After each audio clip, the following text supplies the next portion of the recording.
வேண்டி நல்ல ஹெல்ப் பண்ணுதாங்க. அவங்க இதுக்காக தான் அவங்க முயற்சி பண்ணுதாங்க. ஆனால் வந்து இந்த பிள்ளைங்க வந்து குடிச்சிட்டு நாடெல்லாம் அழிஞ்சிடுது. நாட்டு மக்கள் எல்லாம் சீரழிஞ்சு போடுறாங்க. அப்போ இனியத்த மக்கள் வந்து நல்ல மாதிரி முன்னேறணும், உழைச்சி அவங்க முன்னேறணும், அவங்க வாழ்க்கையை நடத்தணும் அப்படின்னு சொல்லிட்டு சீமானா பாடுபடுதாங்க. அதனால எங்களுக்கு அது ரொம்ப நல்லா பிடிச்சிருக்கு. அதுபோக பெண்பிள்ளைங்களுக்காக வேண்டி நல்ல ஆதரவு கொடுக்குதாங்க. அதனால எங்களுக்கு சீமான கட்சியில் நாங்கள் சேர்ந்துருக்கோம். எங்களுக்கு நல்ல ஒரு வாய்ப்பு தந்து. நாங்கள் எந்த கட்சியிலையுமே இது வரைக்கும் நாங்கள் எதுவுமே எங்களுக்கு பிடிச்சது மாதிரில ஓட்டை போடுவோம், அதோட முடிச்சிருவோம். ஒரு லிஸ்ட் கொண்டு தருவாங்க, நாங்கள் போய் ஓட்டை போடுவோம், அதோட அதெல்லாம் எங்களுக்கு தர மாட்டாங்க யாருமே. இப்பலையும் யாருமே எங்களுக்கு தரல. வாங்கிட்டு நாங்கள் தான் போடுவோம். காசு தந்தாலும் கூட எங்கள் கூட இருக்க ஃப்ரெண்டு கிட்ட நாங்கள் சொல்கிறோங்க, யார் காசு தந்தாலும் வேங்குங்க, ஆனால் நீங்கள் ஓட்டு போட வேண்டியது சீமானனுக்கு போடணும். எங்க குளச்சல் தொகுதியில் வந்து ஆன்சல் சோபாராணி நிற்காங்க. அதுதான் நாங்கள் பெரிய வயசான அம்மா வந்து மாறிடுவாங்க. அதுக்கு தான் நாங்கள் போய் சொல்லிருக்கோம், விஜய் தந்தாலும் வேங்குங்க, ஸ்டாலின் தந்தாலும் வேங்குங்க, யார் தந்தாலும் காசு வேங்க, ஆனால் ஓட்டு போடுறது எங்கள் சீமானனுக்கு தான் நீங்கள் போடணும் ஓட்டு. அதனால அவங்க தான் ஜெயிப்பாங்க, இது உறுதி. அவ்வளோதான். இனி உள்ள தலைமுறைகள் எங்களை போல கஷ்டப்படாமல் நல்லதா இருக்கணும், நாடும் வளரணும்.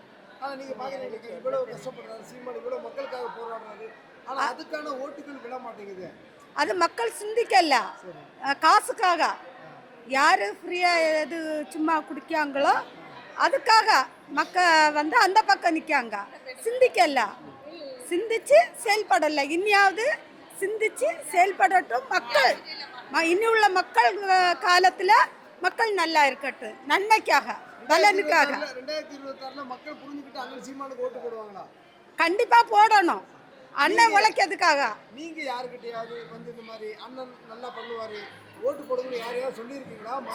சொல்லியிருக்கோம். ஆமா. நிறைய பிரச்சனை வரும், நிறைய பிரச்சனைக்கு நீங்க நிறைய போராட்டம்லாம் பண்ணும்போது பயமாலாம் இருக்கும். இருக்காது. இல்ல பயம் இருக்காது. தைரியமா நாங்க நிற்போம். ஆமா. இனி உள்ள காலத்துக்காகவும் எங்களை போல பொம்பளைங்க நாங்க பட்ட கஷ்டம் இனி அந்த பொம்பளைய படக்கூடாது.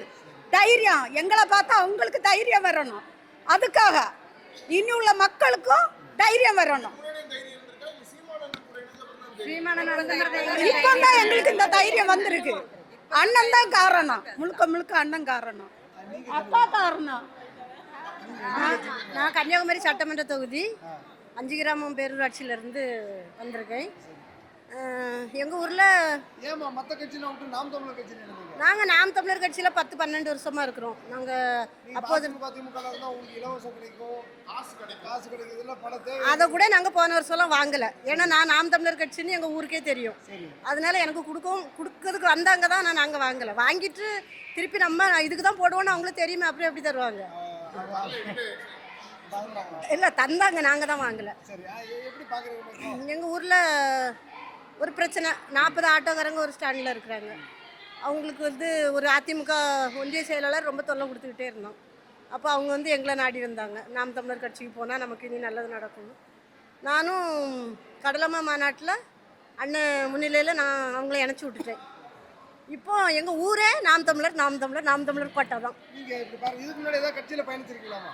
நான் சின்ன பிள்ளையிலே அரசியல் சண்டை போடுவேன். அதாவது அதிமுகவா திமுகவா அப்படின்னா ஆமாம், நான் அப்போ ஏடிஎம்கேக்கு சப்போர்ட் பண்ணுவேன். அப்போ நான் சின்ன பிள்ளையில ஒரு 15 வயசு அந்த ஸ்டேஜில். அப்புறம் சீமானண்ணா என்னைக்கு பேச தொடங்கினாரோ, நான் ஒரு 20 வருஷம் சிங்கப்பூரில் இருந்தேன். அப்போ நமக்கு ஃபோனு தான் எல்லாமே. அப்போ அவரோட வாய்ஸை கேட்டு ரொம்ப இதில் தீவிரம். நான் ஊருக்கு வந்தாலே நான் ஃபேஸ்புக்கில் போட்டுகிட்டே இருப்பேன். ஊருக்கு வந்தாலே என்ன சீமான் வந்துட்டாப்பா அப்படிம்பாங்க ஊரில். அந்த மாதிரி நான் அண்ணனுக்கு ரொம்ப எல்லாத்தையும் கட்சியில் சேர்த்து ரொம்ப பிடிக்கும். ஆமாம். இந்த விட இப்போ தொகுதியை வந்து நாம் தமிழர் கைப்பற்ற வாய்ப்பு இருக்குது. கலைஞ தடவை 36,50,000 ஓட்டு கிடச்சது அண்ணனுக்கு. இந்த தடவை 4 பங்கு கிடச்சும், நிச்சயமாக கிடச்சும். நீங்க சொல்லுங்க, நீங்க ஏன் வந்து நாம் தமிழர் கட்சியில இணைந்தீங்க? நாகர்கோவில் தொகுதியிலேருந்து நான் வரேன்.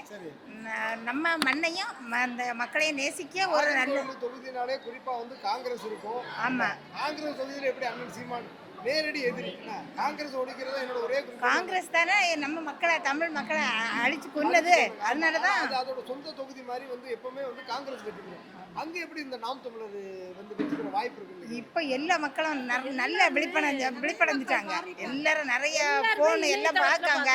சீமான் அண்ணனுக்கு வீடியோ நிறைய பேர் சின்ன பிள்ளைங்க எல்லாம் பார்த்து நிறைய தெரிஞ்சிருக்காங்க. சீமான் வந்து ஒரு கிறிஸ்தவர், அதனால வாக்குகள் போடக்கூடாது அப்படின்னு. ஏன்னா அங்கேயே அப்படி இல்லை. இப்ப தமிழர்னு சொல்ல ஒரே ஒரு கோட்ல தான் எல்லா மக்களும் பயணிக்காங்க. பயணிக்க கிறிஸ்தவர்லாம் கிடையாது, கிறிஸ்தவர்லாம் கிடையாது. ஒரே தமிழர். கன்னியாகுமரி மாவட்டத்தை பொறுத்தளவுல ஜாதி கிடையாது. ஒரு இதே கிடையாது. ஜாதி கிடையாது. கிடையாது. ஆனா மதம் இருக்குதே.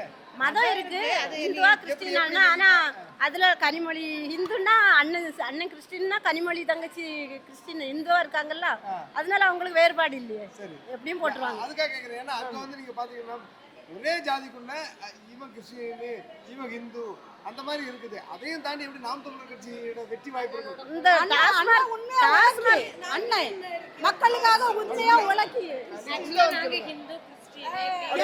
எல்லா மக்களுமே அண்ணனுக்கு நாங்க சப்போர்ட்டா நிக்கோம். எல்லா மக்களும் நிக்கோம். எல்லா மதம் கிடையாது.